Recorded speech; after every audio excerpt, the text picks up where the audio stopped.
Imagine a land of rolling hills and vast plains, where the clash of empires and warriors echoes through history. It's January of 1879, and in the heart of South Africa, a storm is brewing. The mighty British Army, clad in their iconic red coats, has marched into the Zulu Kingdom, confident of a swift victory. Leading them is Lord Chelmsford, a man who believes his modern forces will easily overpower the spear-wielding Zulu warriors. But unbeknownst to him, a force of 20,000 Zulu fighters, under the command of King Cetshwayo, is closing in on the British camp at Isandlwana. What unfolds next is a tale of bravery, tragedy, and the unexpected turns of war. Welcome to the story of the Anglo-Zulu War, a conflict that reshaped southern Africa and left an indelible mark on history. Let's step back for a moment to understand how this war came to be. The 1870s in southern Africa were a time of simmering tension between three major powers: the Boer republics, descendants of Dutch settlers, the sprawling British settlers empire, hungry for control, and the formidable Zulu Kingdom, a rising force in the region. By the end of this decade, the Anglo-Zulu War would shift the balance of power in ways that still resonate today. The Zulu Kingdom itself emerged from the dramatic rise of the Amazulu tribe, a transformation that began under the reign of King Shaka, who seized power in a bold coup in 1816. Shaka, a warrior who had honed his skills in exile among rival tribes, became a revolutionary leader. As king, he reshaped the Zulu way of war, introducing mandatory military service for all able-bodied men. From the age of 14, they trained with a short, deadly stabbing spear known as the assegai and carried shields made of tough cowhide. This spear, also called the iklawa, was named for the chilling sound it made when pulled from an enemy's flesh. Shaka's genius extended to battlefield tactics. He developed a formation called Izimpando Zankomo, or the horns of the buffalo, which had four distinct parts: the chest, which engaged the enemy head-on to pin them in place; the two horns, which swept around to encircle the foe; and the loins, a reserve force ready to strike when needed. This disciplined and innovative approach made Shaka's army far superior to neighboring tribes. Unlike the ritualistic skirmishes of the past, Shaka waged wars of total destruction, crushing his enemies and absorbing their people into the Zulu Kingdom. In just a few years, his army grew from a mere 350 warriors to around 20,000, and his kingdom expanded to cover 30,000 square kilometers. Though Shaka's iron-fisted rule ended with his assassination by his half-brothers in 1828, the powerful empire and army he built endured, making the Zulu Kingdom a dominant force in southern Africa by the early 19th century. But the Zulus were not alone in this region, and their neighbors were far from friendly. In 1824, the British established a small coastal trading post that eventually grew into the bustling port of Durban. As more British settlers arrived and Durban expanded into a city, friction with the fiercely independent Zulus mounted. Even more threatening to the Zulus was the arrival of the Boers in the 1830s. These Dutch-speaking colonists, who had been in southern Africa since the 17th century, moved northeast to escape British control and establish their own states. As they entered Zulu territory, they sought land treaties, but also clashed violently with Zulu forces.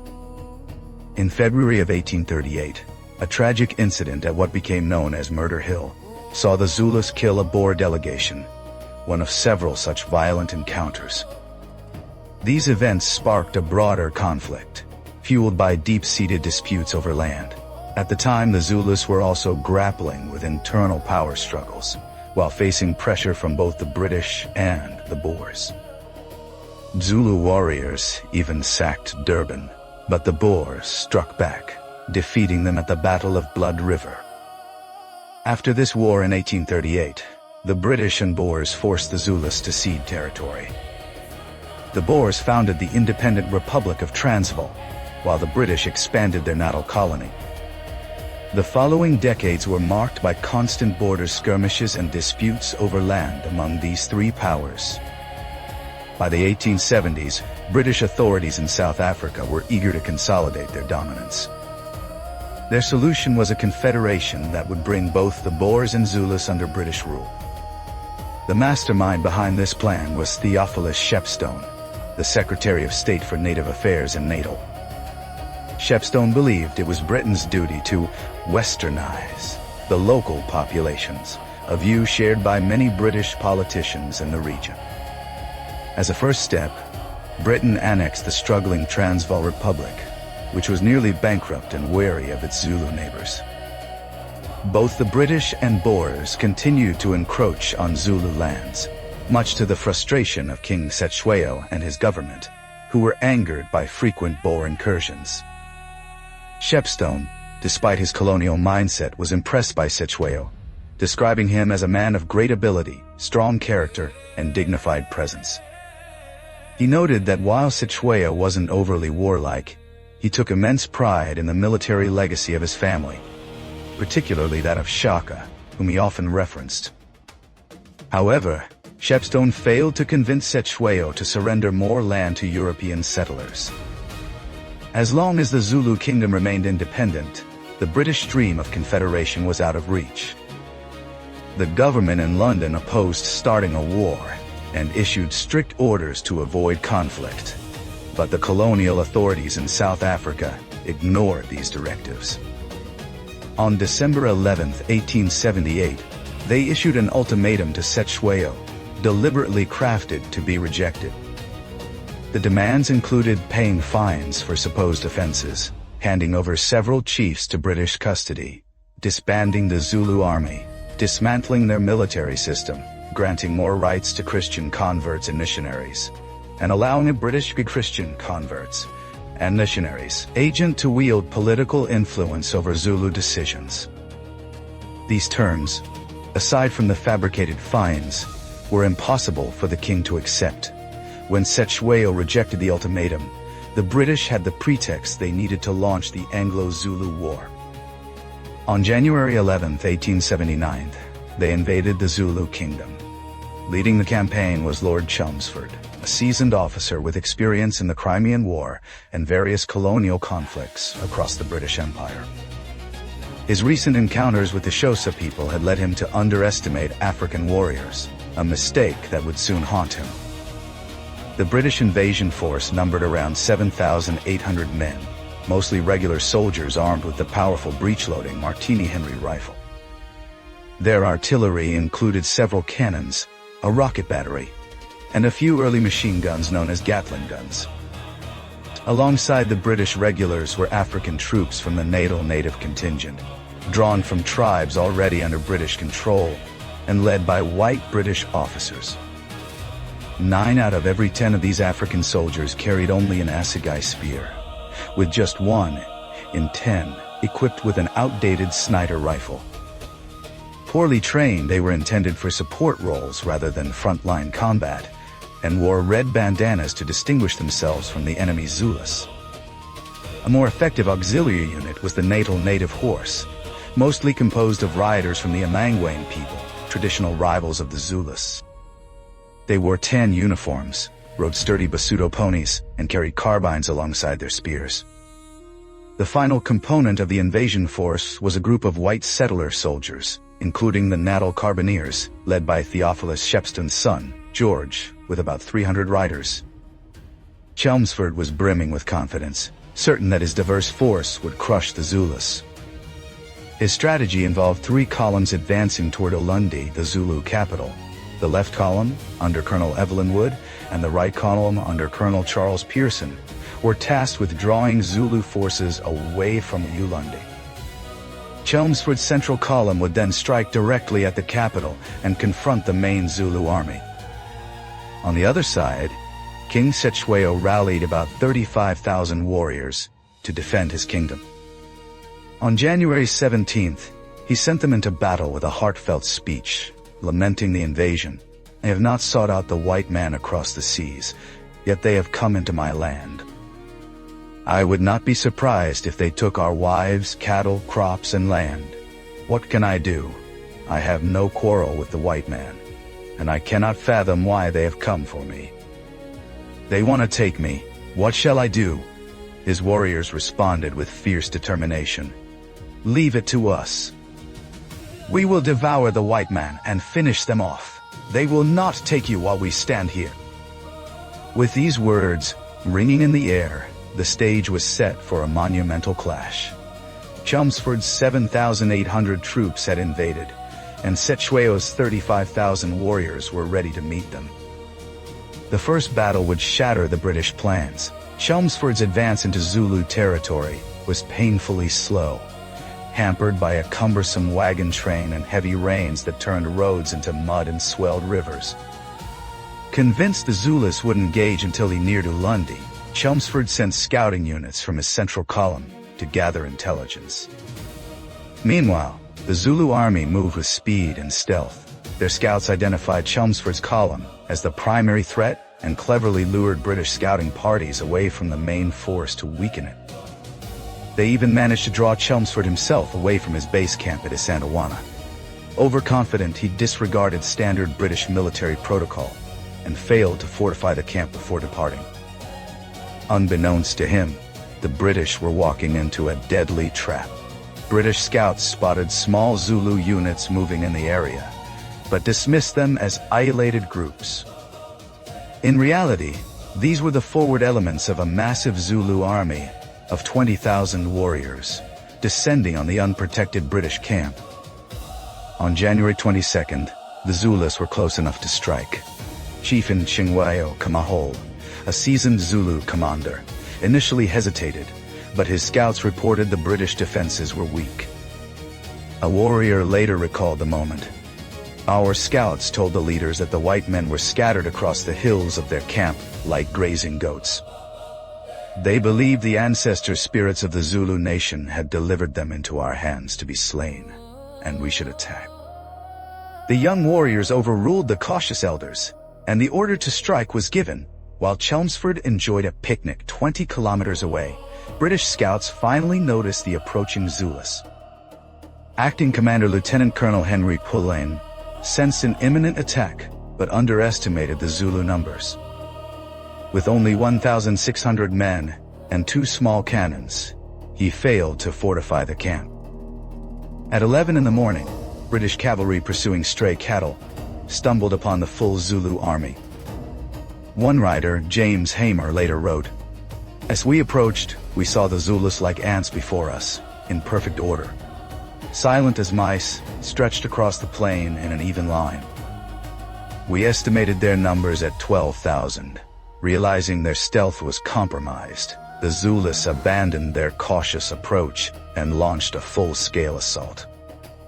Using the horns of the buffalo formation, the central chest surged forward from a valley toward the camp, while the horns moved to encircle the British flanks. Pullane, still failing to grasp the scale of the threat, positioned his troops in a thin defensive line at the camp's edge, rather than retreating to the stronger ground near Isandlwana Hill. This overstretched line was vulnerable to the encircling Zulu horns. Initially, the British held their ground, their riflemen unleashing devastating volleys and the cannons firing shrapnel into the Zulu ranks. The central Zulu advance was halted, forcing the warriors to take cover, but the horns made progress, turning the British flanks and putting immense pressure on their line. As ammunition ran low, Pullane ordered a retreat to the camp for resupply.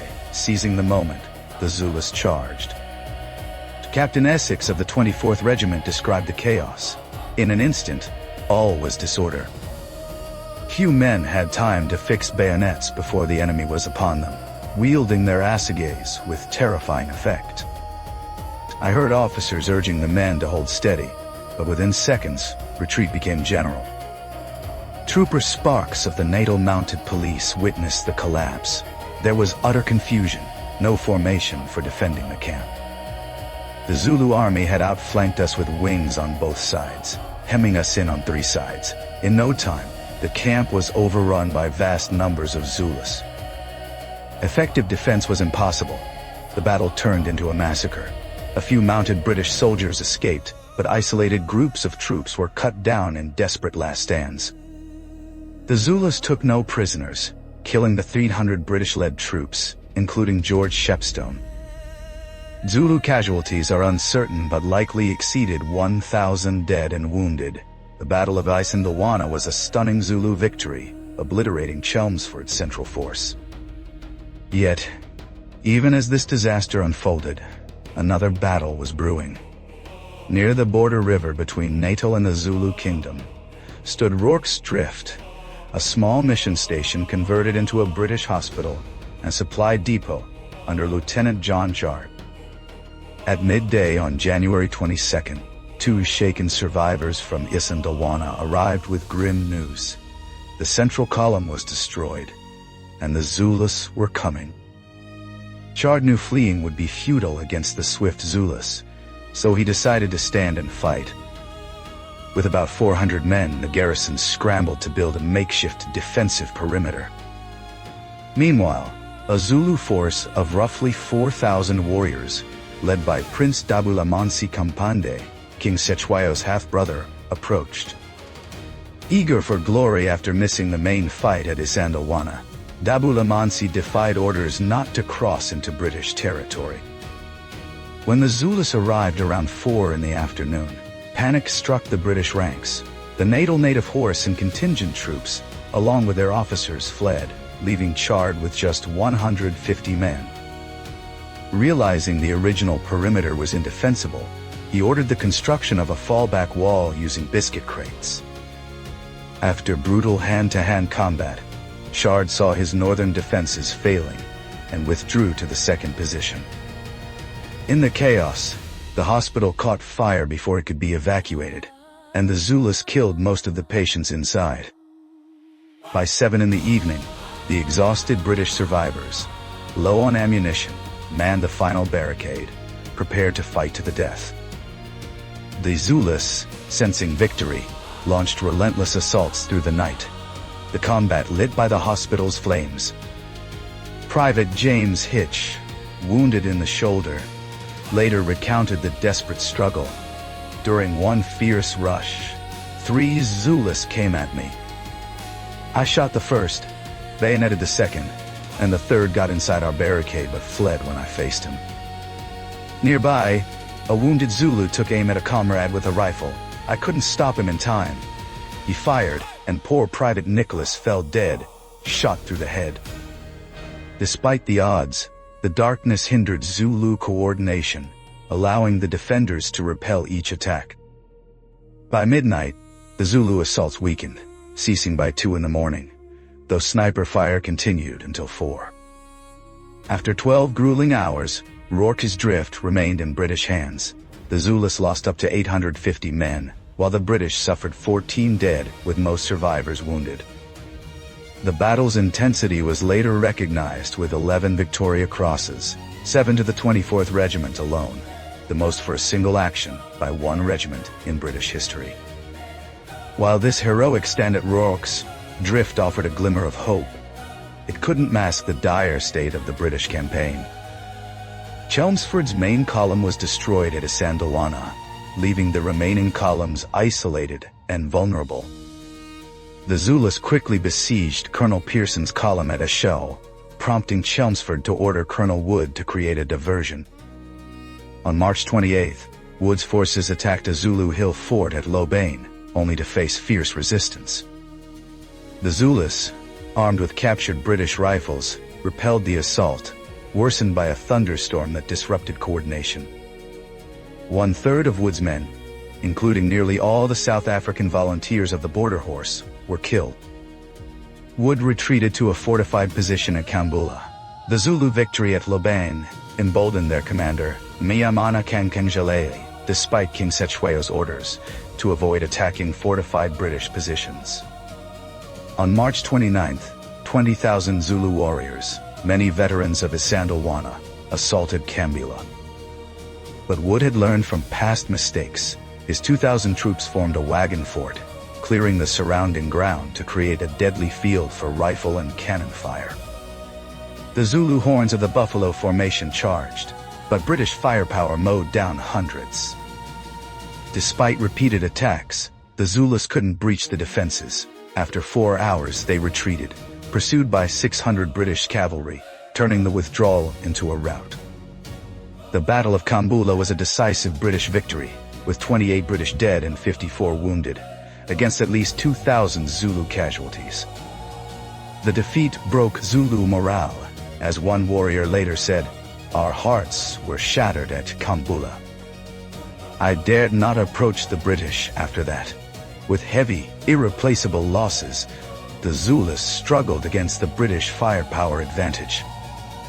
In April, Chelmsford led a relief column to Ashal, intercepting a Zulu force at Jinginlovu on April 3rd. This time, the British fortified their position, using rocket batteries and Gatling guns. When the Zulus attacked, British fire killed or wounded 1,000 warriors in just 20 minutes, with cavalry pursuing the survivors. The war's tide had turned. King Cetshwayo sought peace negotiations, but the British refused. On May 31st, a reinforced British army of 25,000 men launched a new invasion. Among them was Louis Napoleon Bonaparte, the Prince Imperial of France, who tragically died in a Zulu ambush on June 1st, ending the Bonaparte lineage. The British advanced toward Ulundi, forming a large defensive square on July 3rd, supported by artillery and Gatling guns. The Zulus, knowing this was their last stand, charged with desperate courage. A British soldier described the scene. "Our fire didn't slow them, they came closer. 100 meters, 80 meters. A thick black mass rushing forward. Lord Chelmsford urged us to fire faster. Everyone thought it would be hand to hand, but at 60 meters, their line faltered and broke." The Battle of Ulundi lasted just 30 minutes, with British firepower shattering the Zulu army. Survivors fled as the British burned Ulundi to the ground. King Cetshwayo escaped, but was captured on August 28.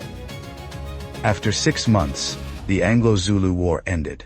British-led forces lost 1,900 men, while the Zulus likely suffered 7,000 dead. Without a formal treaty, the British divided the Zulu Kingdom into 13 chiefdoms under puppet rulers, renaming it Zululand, leading to years of civil strife. Though Cetshwayo was briefly reinstated in 1883, he soon died in conflict. Zululand remained under British influence, fully annexed to Natal in 1897, with Zulu identity restored only after apartheid ended in 1994 as KwaZulu-Natal. This war, a testament to Zulu resistance against imperial might, is remembered worldwide, yet it's just one chapter in the broader story of defiance against colonial powers. Across time and oceans, others like Tipu Sultan challenged British dominance with remarkable ingenuity. If you're curious to learn more about such figures or dive deeper into history, consider exploring additional resources and stories that bring the past to life. The Anglo-Zulu War reminds us of the cost of ambition and the resilience of those who fight for their homeland.